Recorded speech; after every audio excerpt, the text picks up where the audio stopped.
Pas que j'en sache.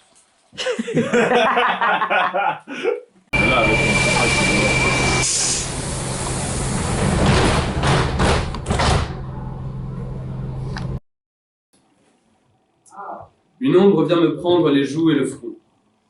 Une ombre dans laquelle je voudrais me fondre, me confondre, pour ne plus être là où je suis, être ce que je suis, voir ce qui m'est opposé, penser ce que je pense. Je ne veux plus rien sentir, car toutes mes sensations me trahissent, et mon corps entier désire sa propre perte, s'annuler, s'enfoncer. Impossible de fuir face à la honte. Il faut creuser. Ici, là-bas, moi, mon corps, ce souvenir, cet échec, ma mère, mon père, mon sang et mes os, ma bite et mon clito, mon humiliation, celle que l'on s'impose ou celle qui nous a été imposée. Une histoire d'amour, finalement.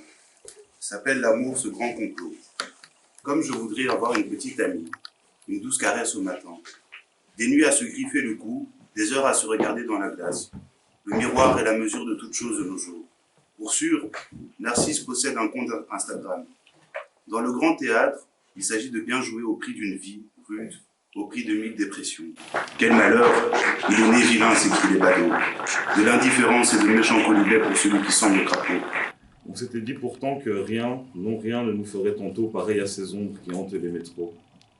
On s'était promis, oui, on s'était promis que l'on serait au monde comme les anciens héros, pourfendant dans l'honneur la joie d'être tragique.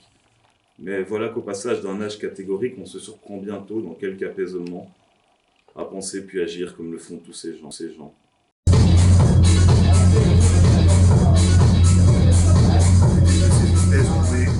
À l'extinction dans la sélection marchande.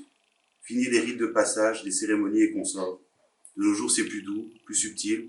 On ne se débarrasse plus d'un bébé difforme. On n'envoie plus des gens au gaz. On pousse au suicide. C'est plus simple. Si ma honte est profondément intime, j'aurais tort de croire qu'elle n'appartient qu'à moi. Parce qu'elle est d'un égocentrisme pur, elle tient une place de choix dans l'ennui moderne, dans les chairs de chacun, dans la surveillance généralisée. La honte me suit comme mon ombre. De l'ombre au feu, un pas seulement. Je dors mal. L'insomnie se blottit tendrement entre les vertèbres de ma nuque. Mon regard s'encombre d'un écran devenu le miroir grisâtre de ma honte. Je ne peux rien y faire. Je ne sais plus rien dire. Tout est à la fois trop visible et fondamentalement indicible. Le trop-plein d'images accompagne une perte de sens. Aucun mot ne peut me venir en aide. Malgré moi, je n'avouerai rien. Et voici que passa une petite fille seule affligée sous la pluie par ses parents abandonnés. Elle pleurait à chaudes larmes comme pleuvaient les pavés. Il se pencha vers elle, lui dit quelques mots doux, puis de sa tête saisie, on frappa à grands coups ces pavés qui pleuvaient de sang désormais. Et il rit. Oh, comme il rit de ce nouveau méfait. Il voyait s'éloigner cette ombre affligée qu'il craignait de devenir. Comme ce meurtre lui apparut soudain plus beaux encore que les fables amoureuses des amitiés rieuses puis les bistrots pleins d'ombre. Plus ivre encore qu'il ne l'était de bière, l'ivresse du sang lui parcourut la chair. Et son cœur d'hier pleuvait, comme la rue, et lavait son visage des sueurs corrompues par une vie de morale, d'éducation pétrie, qui dans un meurtre sans le moindre mobile, venait de prendre fin avec l'éclat sanguin. Il sentait s'envelopper autour de son cœur une nouvelle peau, une dernière demeure. Il faut croire que, passant, 2 ou 3 gens de bien virent couler ce sang sans en comprendre rien. Funeste infanticide qu'ils voulurent venger, d'un pas près se décide à punir le meurtrier.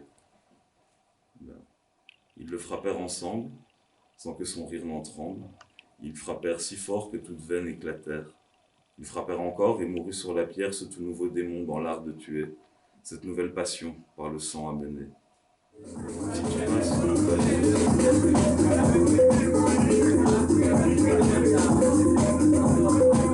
Poser un graffiti vengeur, une insultante propreté. Pratiquer l'ivresse, outrager à tout va, danser malgré les dernières sommations. Mettre le feu à ma Clio, briser le bitume, prendre un morceau de bitume, jeter le morceau de bitume contre tout ce qui me fait honte. Cette étrange participation au maintien d'un système qui s'écroule en lui-même.